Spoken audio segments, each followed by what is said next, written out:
Today's date is July 28, 2025. This is Luciana Spracher, representing the City of Savannah's Municipal Archives. I'm interviewing Pamela Anderson for the Savannah Community Memory Project, and we are conducting this interview at the Woodville Community Center. Thank you for joining us today. Thank you for having me. Okay, so let's start by having you tell us your full name. My name is Pamela Worrells Anderson. Okay. Can you spell Worrells? Worrels. When were you born? I was born in February 14th, 1963. Valentine's Day, baby? Yes, I am. Where were you born? I was born in Woodville on 19 King Street. So that's where your family was living. Were you born in the house? No. Moved there 6 months after I was born. What were your parents' names? Ethel and Albert Worrells. Okay. What did they do for a living? My mom was a cook, and my father was an auto paint and body worker. He worked for Boyer's Motors, and then Boyer Motors sent him off for training, and from that he came back and continued to work for them, and then Bohannon Paint and Body Shop, and decided he wanted to open up his own business, and that's when he opened up Worrells Paint and Body Shop the summer of 1976. Where was that located? On King Street also, that right down the street from the house, and it was 8 King Street. You brought a photo of it, right? Yes, I did. You want to hold that up? It's a photo of the body shop and in the late 70s, and it has me and my youngest sister in front of me standing up, and it has all of those derelict and old cars that he would work on in his free time also. What's your sister's name in this picture? Shantae Monique Worrells. And you think this picture was taken about what year? She was born in 73. I think this is around maybe a year after he opened the body shop, so it'd be at least 76, 77. Thank you. Yeah. Okay. All right. So you spent most of your childhood at 19 King Street? Yes, I did. Okay, so talk about what it was like to grow up in Woodville on King Street.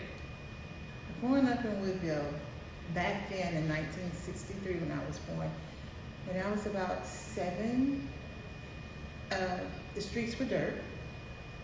We would play hopscotch in the street, kickball, a little softball, a little softball. Anything that made us run or play outside, it was okay with my mom. But it was always in front of the house. And we couldn't go far. We all played together, neighbors and the kids, but we didn't go far from home. And as they said, when the street light come on, you better be on the porch or in the house. So it was going up, you felt safe. I mean, we didn't have the street lights and everything like it is now, but there were street lights that lit the street, and it was good to me. I enjoyed it. Where did you go to school? I went to Pula Elementary School, 3rd and 4th grade. Came back, went to Tompkins Elementary School, 5th and 6th, and then went to Scott Middle School for 7th and 8th, and then Tompkins High School for high school 9 through 12. It's a lot of moving around. Yes, it was. Why was that? When I was about 7 or 8, at least 8, that's when they did segregation, and we ended up having to be bussed away. And we had to go to Pula Elementary for 3rd, 4th, and 1st and 2nd was Bloomingdale. So it happened when I was going to 3rd grade for me. And there was a bus driver in the neighborhood. She was Caucasian, but her name was Miss Gracie Lawless. And they stayed on Louisville Road. They had a store and a 2-story, and they stayed upstairs. And she was a bus driver for the school district, and she said that if we had to be bused away from Woodville, that she would be our driver. So she was my first experience of riding on the school bus, and she made it pleasant for us. We cried going to school because we were going away from home, and you were used to walking, and she made it very pleasant for us. I'll never forget it. Were there any teachers that you remember as being special or important to Oh your? my gosh, yes. From Tongass Elementary School, my first grade teacher was Miss Matilda Rivers. And when I got in her class, she said, "Oh, worlds, I know your father, I taught him." And I was like, "Oh God, what have I gotten into?" She said, "Well, he listened and you're gonna listen too." And from there, second grade was Miss Maynard, commonly Maynard. She taught for a long time. She was a very stiff, mean teacher, but she meant well. You know, we got what we needed to get from each of them. And then I went to Pooler. I had great teachers there and met great people that I see in passing now. We remember we were in the same classroom with each other. So it was a great experience. It was a great experience. Do you still live in Woodville? I have moved away, divorced, and came back. And I am in the house that I grew up in with my sisters. My mom and dad built the house in 2005, still in Woodville on another street, and I moved into the old house. So I've been keeping house. What drew you back to Woodville? I think What drew you back? Like, why come back to Woodville? the people and being there where my parents were getting older and I could be there to help them. My dad had this, he said that when he closed his business, that he was going to build him his own home. And I don't know how he did it, but my mom said he could save some money. So he took that and got a loan, and he built the home that he wanted to build. And it was a 3-bedroom, 2-bath, 2 full baths, a great little kitchen, dining area, and double garage. He said that's what he wanted to do, something that he can manage and take care of, and he did that. So I want to ask you about leaders and people in the community, but I think you brought some notes about people you wanted to talk about. So why don't I let you dive in? I wanted to reminisce on some of the neighbors that were in the neighborhood that they were entrepreneurs. And we had on Hopper Street, we had Mr. Linus and Miss Hannah Shavers. And they had one daughter, Elaine Shavers. He was a window cleaner. And it was his business, and he would be on Broughton Street, the malls, hospitals, doctor's office, even the hotels. He would be on the scaffolds and he would window wash. That was his business. And he sent his daughter to college. She went to Clark University, came back here, and she worked. She taught at Savannah State. So even back then, having your own business, it was a way of living. And he made good on what he said. He was going to put his daughter through college, and she went. And then we had Mr. General Haggery. His wife was a school teacher, and they had 2 kids. And one son named was Wesley. We used to call him Sugar Boy. And then he had a sister named Dolores. And everybody knew everybody. And even if they were older than me and my sisters, they were like sisters and brothers to us. So everybody looked out for everybody, and they would keep us in time also. And then we had the homes that were on Darling Street, Miss Maybelle Homes and Jasper Homes. They had, I think it was 8 sons and 1 daughter. And their sons were so funny because every time they sit on us, because my mom and dad had 5 girls at the time, and they would say, "Oh, I'm not your brother, I'm not your brother." They said, "I'm your boyfriend, I'm your boyfriend." They were such nice guys, but they were very skilled group of young men, and various jobs and everything, and they took care of their mother when their dad passed. They were older than us and everything, but they were really there for their mom. Um, we have the Collins that were on Alfred Street. They were next door to First African Baptist Church, which they changed to First African Missionary Baptist Church over some years. And they had property, and the property they had was right next to the church. So they're the ones that started First African Baptist, and it was organized in 1879, and they said the community became Woodville in 1870. So as African American settlers, they started that church, which was the first church in Woodville, and we attended that church. And they also had livestock, chickens, hogs, cows. It was in the county then, and everybody maintained gardens and such to keep the families going. So you got to meet, I call them all entrepreneurs, because everybody made a way of life they're living, and they shared with the community. They showed you, if you wanted to grow something you didn't know how, they showed my father and other men out there how to start a garden, what to do. So it wasn't nothing that, we didn't have everything, but it was nothing that you wanted for, because you know the need is there and you were gonna get it. So we had a very loving community, and that's what I love about it, even today. It's a loving community where people share.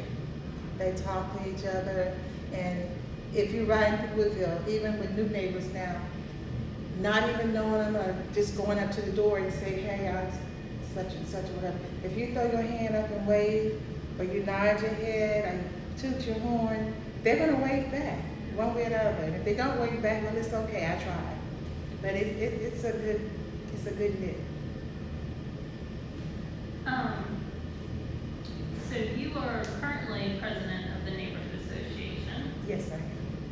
and that's how we connected. Correct. And started working on this project. Why did you think it was important to help collect the stories of Woodville and record the elders and the residents record their stories? I felt there was a necessity. I was really happy that you called to ask me, because we were in the process of planning our anniversary, and we wanted to do a banquet at one of the hotels and put together a anniversary book that chronicled the community, and going back when some of our elders that are deceased now were walking the streets and talking to neighbors and everything, and then some of their children, which can give you an update on how they felt about the way they lived and what they experienced. So I thought it was great. So I started reaching out to the community so we can get the history from the families. And so far it worked out great. I'm happy and pleased with the ones that have came out and gave their history, and then they speak on some of the other folks in the neighborhood that were influential on our lives. So I greatly appreciate you reaching out. I mean, I think it shows that the people in the community, it's their history, so it gives them ownership of their history. Yes, it does. I've learned a lot. I do too. What are some of your favorite memories as somebody from Woodville, of Woodville? Some of my favorite memories are when I was a little girl and we would walk to school. Whether you stayed on the same street I did or not, as we walked the railroad track alongside the ditches just to get to Tompkins, whoever you walked alongside, and as we kept walking and you picked up some more people, and everybody just talked and laughed. I mean, you know, there was no conflicts. We just talked and laughed when we went to school. I mean, if we had a conflict, you fist fought it out and got over it, and the next day you were still walking to school. That was it. You know, it didn't go on and linger. And the parents would come and talk to each other. They didn't just let it fester and say, okay, next time you do what you need to do. They would talk to each other about those things. So it was good. And walking to school, that was your first opportunity to get outside the house and see other people, and when you got to school, we played sports and such, so we still kind of mingled with each other. But I love that everybody looked out for each other, no matter what you were doing, they would look out for you. Since you've left and come back, how has Woodville changed? But, well, along with the years that have gone by and education and technology, things change, but people change. But when they change, we hope they change for the better. And that's one thing I can say, no matter who you met, it was a better opportunity to talk. You looked out for each other. If I can help you find a job, I will help you. I will keep you, whatever, They looked out to help better the community as for jobs. Once we started getting into jobs and getting out of high school and college and trades and whatever, they started getting better jobs, and they would look out for you, the sons and daughters of somebody else, maybe get on where you're at, because they looked out for you. And I like that, because in the community, our forefathers were their own entrepreneurs and what have you. Now you have so much education out there that you can get that help you, that sustain some businesses that you started. So I love that. And the people, the new Woodville, it still got that old hospitality rural feel, but the homes are updated, and there are some that are still here that they're working on, and some that should be torn down. But it's still that old feel of, we welcome you here, let's get to know each other. If not, we just wave, and it's still good. But I love that about Woodville, and I love the change with the new houses, because with it comes gentrification, and people meet people, and you make it for the better.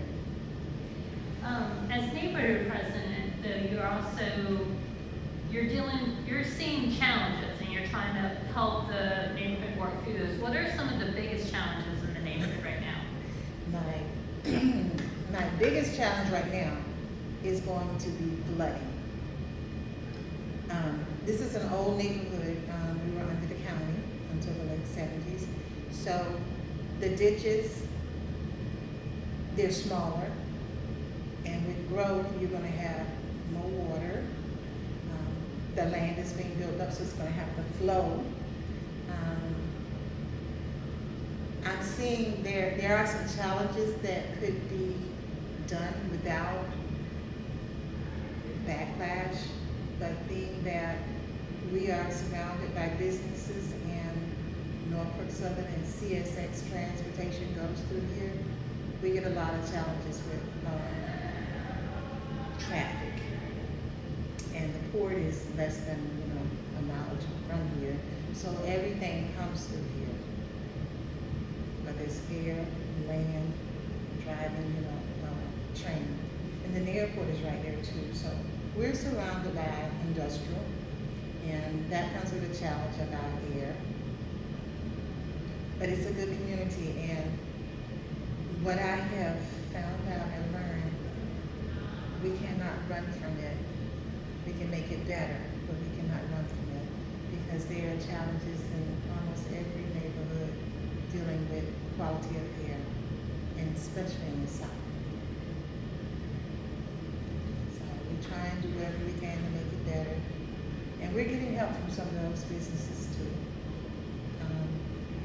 Georgia Port has put in an air monitor that was solar panel, and they measured the quality of air, and they removed it in March of this year, and they're taking that data and putting it in a format for us, so that we'll know what they collected and what they found out, better ways to help the community.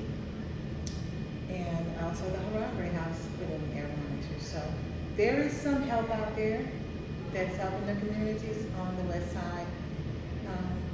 But I challenge the whole city and county, United States, to do more, because it's not going to go away.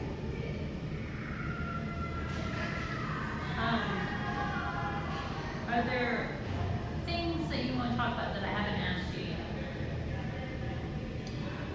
there aren't things that I want to talk about that you haven't asked me, but there are things that I know we can do better.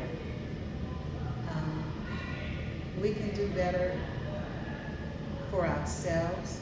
And my mom always said, if you want something done and you see where you can help make it happen, do that. Or get in contact with somebody who can. And she said, your best skill is to put it on paper. She said, because you have a paper trail to follow. Whatever you're trying to do, you can go back and look at that and say, well, I did this, I did it, what can I do next? And she said, just keep on pushing forward, and it's going to get you where you get some recognition of who to go to get it done. And right now, in our community, there are some challenges, but we're working with good people. And it may be a slow pace, but I can see some things getting done. May not be as fast as I want it, but they're getting done. And there's some challenges, and that's going to come with it. But I will not stop at what I know Woodville should have and can have.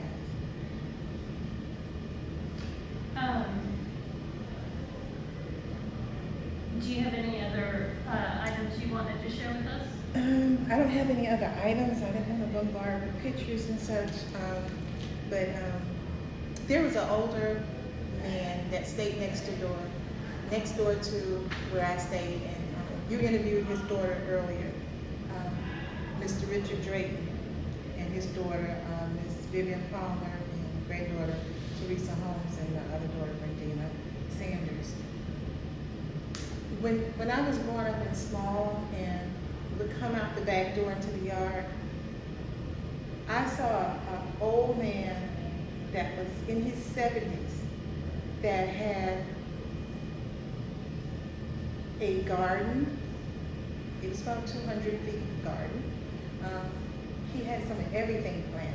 And he would get out in his garden with this, I guess it was a mule or horse, and it had this little thing behind it, metal thing, and it would dig the hole.